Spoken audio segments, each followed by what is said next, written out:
Hi guys, this is me Lorena. Welcome back to my channel. For today's video guys, I'm gonna show you yung mga requirements na hinanda ko for the US Embassy interview. Yung schedule ko kasi guys is August 15, 6:30 AM. Quarter to 6 guys, nandun na kami para hindi kami malate.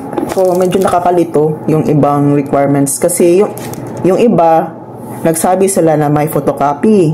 Yung iba naman nagsabi na mga original lang. So, medyo naku-confuse ako kung ano yung dadalhin. Yung passport na may sticker, 2x2 picture, dalawa. Yung DS-260 na may nakalagay na completed. Yan. May nakalagay na complete. Yung P4 letter.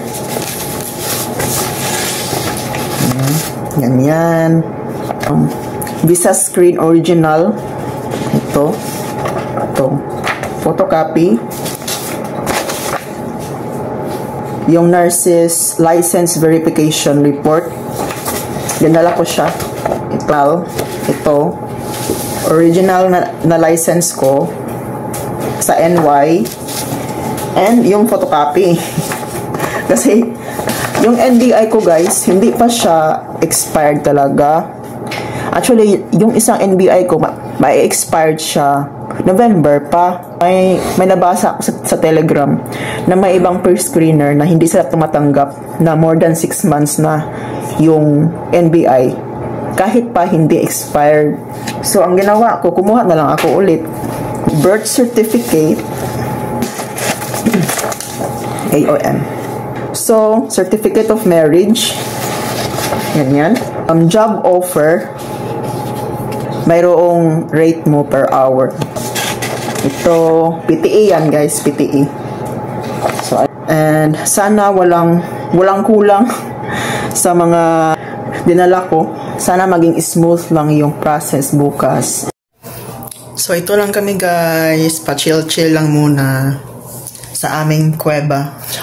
Dito pala sa Red Doors guys, may ano sila dito, may buffet. 7 AM to 9 AM. 200 pesos. May room service na massage. 500 per hour. Guys, kung i-compare ko yung Red Doors dito sa Ermita, doon sa time travelers na napag-stayan namin nung nag-medical ako, mas gusto ko dito. May kaunting difference lang sa price. Pero yung comfort mo, diba, mas magaan yung buhay mo. Same lang naman sila na malapit sa SLEC. Malakas yung wifi nila guys. Doon sa time travelers guys, ang hina ng wifi nila. Kasi guys, yung elevator nila dito, hindi siya sira. Yung time kasi nung nandun kami sa time travelers, sira yung elevator nila. Magandahan naman sa time travelers, malaki yung room nila. Tapos may mini ref sila, may sink, malaki yung closet nila. So may mga pros and cons. Hello guys, good morning. So, pupunta na kami ngayon sa US Embassy. Pero, mag-meet up muna ako. Pumunta ako ng BAC. Yun lang rin yung sinuot ko ngayon.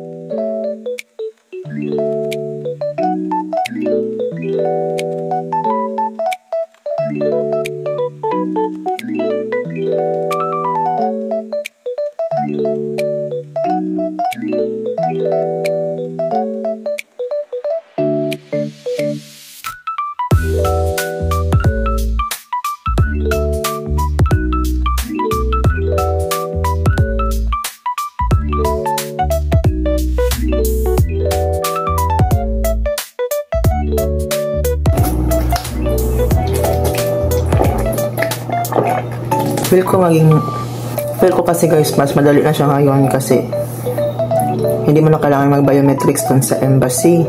Kasi pag-biometrics na tayo, so mas madali yung process nila ngayon. So naligo na ako kahapon, June. So ayun, simple lang tayo.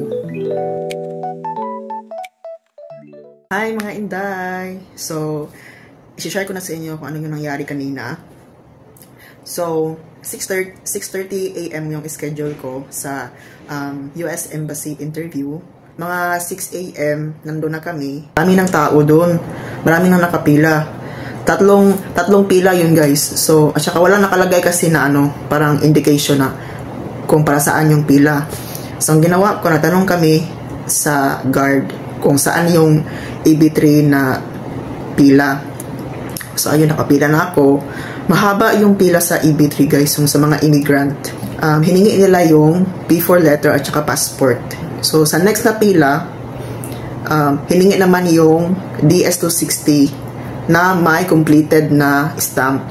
May nilagay silang stickers sa likod ng passport ko. Yun, nakalagay yung name ko, yung case number, at saka may barcode rin siya. After nun, pinapasok na ako sa loob. Tapos, may scanner doon guys, parang sa airport rin, na parang i-scan ka kung may gadget ka. Akala ko yung pre-screener yung nasa labas, hindi pala yung pre-screener guys.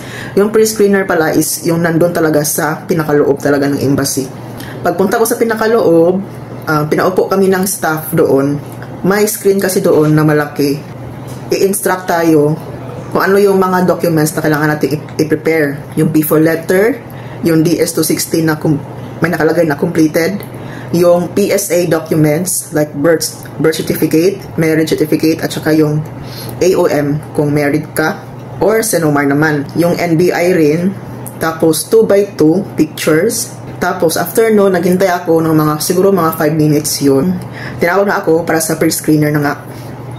Tapos nun, binigay ko sa kanya yung mga documents. Hiningi rin niya yung guys, yung job offer ko, original, at saka yung visa screen. Yung sa visa screen guys, original at saka photocopy. So doon na siya nag-start magtanong sa akin, like, yung name ko, yung date of birth, yung rate ko per hour, kung saan akong facility na-assign, and kung anong unit yung na-assign ako, kung sino yung petitioner ko, sino yung employer ko, if married ba ako, may anak ba ako, kailan ako nakasal, ganyan. So, yung mga question niya guys is paulit-ulit siya nag-a-ask ng mga ganon. So, parang para mini-make sure talaga nila na tama yung sinasagot ko. Or, parang mini-make sure nila na nagko-coincide yung mga sagot mo sa documents talaga. So, after nun, sabi niya okay na daw and proceed na ako sa interview sa console. Medyo matagal kami guys bago kami natawag kasi hindi ko alam kung bakit matagal. Siguro mga 20 minutes bago nag-start yung interview. Tinawag yung name ko at saka yung kung saan number ako na cubicle pupunta. So ako guys, doon ako sa cubicle 64. Americana siya guys, foreigner na babae. Tapos, mabait naman siya guys, pero siya, medyo strict siya ng kaunti. Tapos, yung mga question lang naman niya is very simple lang naman. Like, yung name ko, yung date of birth, sino yung employer ko, sino yung petitioner, yung rate, and rate, kung saan akong facility, ma-assign. Ganun lang, very simple lang yung question niya. Tapos doon na. Tapos na yun. 4:30 AM pa lang guys. Gising na kami. So yun inaantok talaga siya ng sobra. Tulog yan, naghihilik pa, ang ingay. I'm very thankful sa Panginoon na ginayad niya ako. Yung advice ko sa inyo is be truthful, pray for guidance. Ilang taon natin hinintay ito. Be ready sa lahat ng documents. Yun lang. Photocopy at saka original, dalhin nyo na lahat.